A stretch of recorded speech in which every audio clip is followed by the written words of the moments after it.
Spiritual talk series में मैं आप सबों का स्वागत करता हूं। शालोम प्रियो। स्पिरिचुअल टॉक सीरीज एक ऐसा सीरीज जहां हम बात करेंगे बहुत ही महत्वपूर्ण, ज्वलंत और कंट्रोवर्शियल मुद्दों के ऊपर, जिन मुद्दों के ऊपर अक्सर कलीसियाओं में पास्टर सेवक बात करने से कतराते हैं और उनसे दूरी बनाते हैं। साथ ही साथ मसीही जगत के अंतर्गत इन मुद्दों को बिल्कुल टच नहीं किया जाता है और इन मुद्दों को यूं ही छोड़ दिया जाता है। तो प्रियो, आज मैं इस सीरीज को लेकर के आपके सामने आया हूं।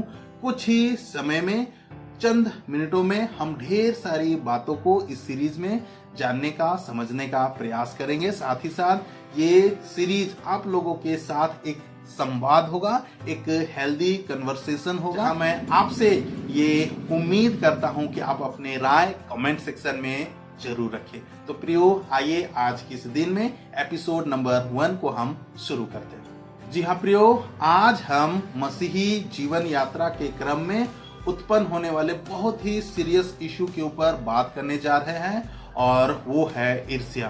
प्रियो, आप जब स्कूलिंग में थे, जब आप कॉलेज में थे, तो आप कुछ चीज़ों को अपने एकेडमिक स्टडी के दरमियान जरूर आपने पढ़ा होगा और वो है नक्सलवाद। प्रियो, जब आप नक्सलवाद के अंतर्गत अध्ययन करेंगे तो पूरे भारतवर्ष के अंतर्गत जब आप भारत के इतिहास के पन्नों को पलटेंगे तो आप इस बात को पाएंगे कि भारत के अंतर्गत जहां भी गरीबी पाई गई, जहां भी पिछड़ापन पाया गया, नक्सलवाद वहां वो गरीबी के पीछे पीछे, वो अभाव के पीछे पीछे वो पनपा है।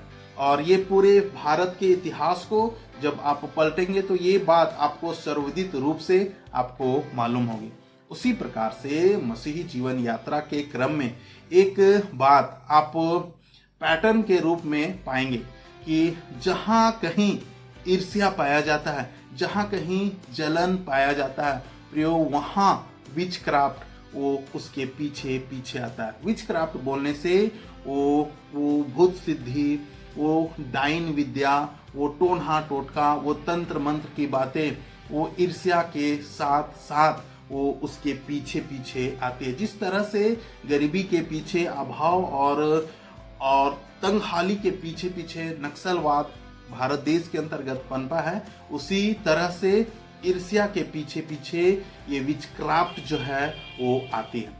प्रियो, मैं आप सारे लोगों का ध्यान इस पॉइंट के ऊपर ड्रॉ करना चाहता हूं कि प्रियो, हम पुराने मनुष्यत्व के स्वभाव को कभी भी अपने जीवन में कैरी ना करें।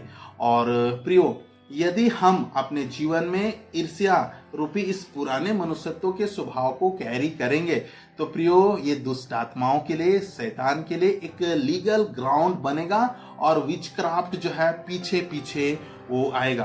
प्रियो, ध्यान रहे, बहुत सारे ऐसे लोग हैं जो ईर्ष्या जलन के कारण, पारिवारिक ईर्ष्या के कारण, वो सोसाइटी के ईर्ष्या जलन के कारण, समाज के ईर्ष्या जलन के कारण वो विचक्राफ्ट में वो चले जाते हैं। वो टोनहा टोटका सीखते हैं, डाइन विद्या सीखते हैं, वो भूत सिद्धि की बातों को वो सीखते हैं प्रियो। और ये ईर्ष्या उन सारे चीजों को सीखने में लोगों को एक पुश प्रदान करता है, एक प्रेरणा बन करके आता है। साथ ही साथ प्रियो, यदि आप अपने जीवन में ईर्ष्या को संजोए हुए हैं अपने जीवन में, तो संभव है कि आप भूत सिद्धि करना ना सीखे, आप डाइन विद्या ना सीखे, आप तंत्र मंत्र की बातों को ना सीखे।